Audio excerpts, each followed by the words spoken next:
I'm James Kay, a lecturer in the Electrical Engineering Department.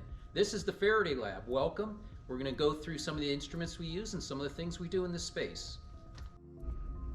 The Faraday Lab is used to teach electrical engineering at University of Vermont. This is where our majors in electrical engineering do most of their lab work.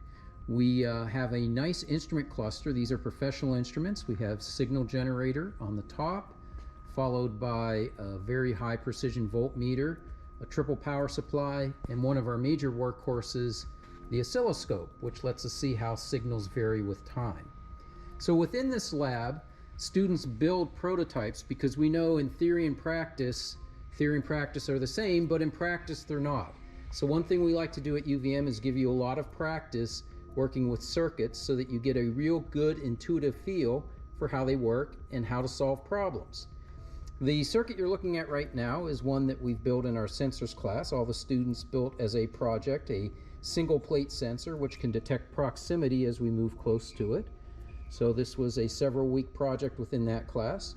Also, we often like to characterize signals. So here's on the oscilloscope, we're just measuring the difference in phase between signals, and we see how it varies. We have this really slowly rotating figure called a lysogyve figure, which lets us know the relative phase and frequencies of signals. Now, as I change the phase, we can get all sorts of different types of pictures on the screen, and all of those tell you something. So there's lots we can learn from looking at this equipment.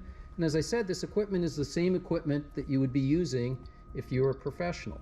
So the other great thing about this lab is not only do we use it for classes, but once you go through the safety training, you're able to access the labs during the day between 8 and 10 p.m., 8 a.m. and 10 p.m.